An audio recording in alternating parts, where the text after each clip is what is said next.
Jessie, Casey, Persuade, Switch.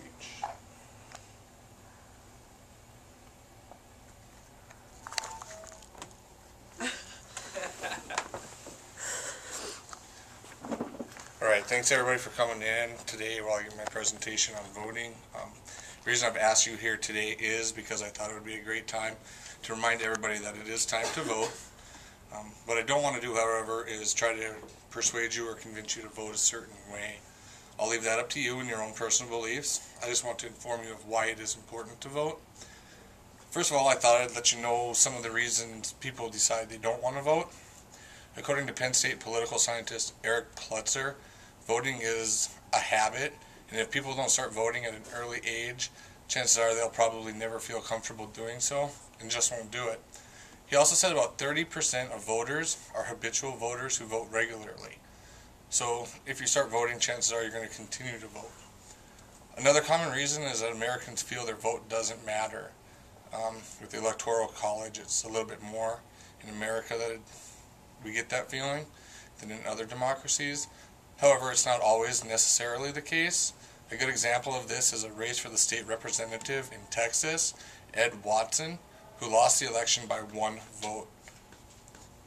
On a larger scale, in the 2000 presidential election, if one more person would have voted for Al Gore in each of the precincts in Florida, he would have become president and probably changed the course of American history forever, including our involvement in the Gulf War, or the second Gulf War, that is.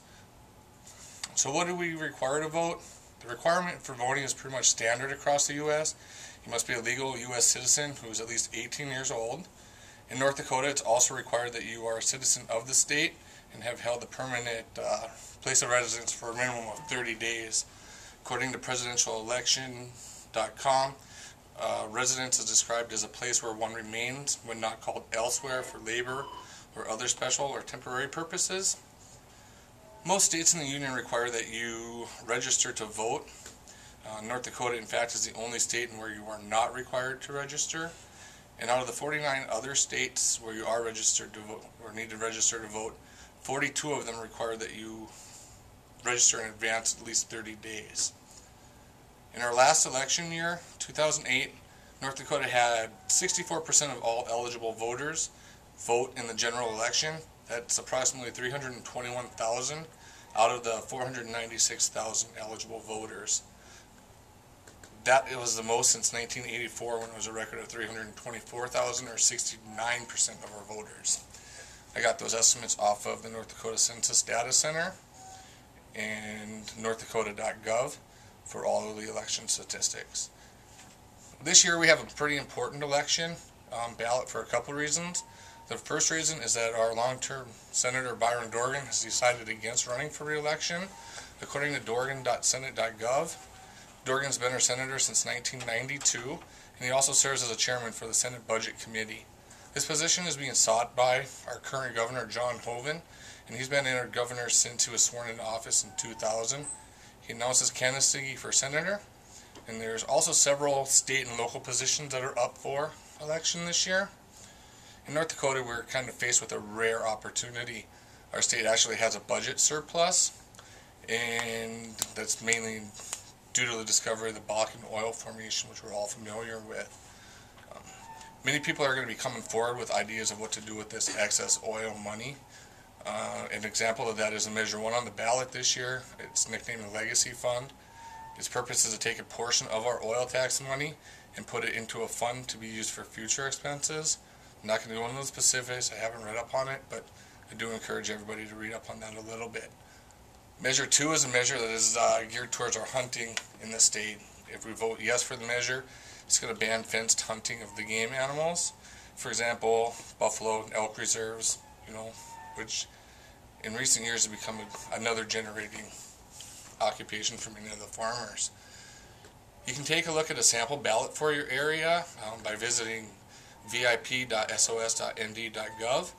Here they will have the different offices and their candidates available, as well as any measures and descriptions for you to review and prepare yourself for prior to going to the polls. You might be asking yourself now, what do you need to vote?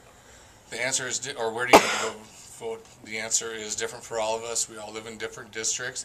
The easiest way, again, is to go to vip.sos.nd.gov/where to vote. Type in some simple information there, your address, and it'll tell you exactly where you're going to go to vote, whether it's a school in your area or the courthouse. So, in conclusion, I want to thank each of you for your time today. I hope that I have encouraged you to visit the polls this year and exercise your right to vote. I hope that I've provided you with some interesting information about voting and why it is important for us as North Dakotans to vote this year especially. Voting booths are open across the state on November 2nd. However, if you're not able to make it there on November 2nd, you still have several different options. You can vote via absentee ballot, and we also have early voting this year, which you can vote the week prior to and including the day before voting at the courthouse here in Minot. And I want to leave you today with one last statistic.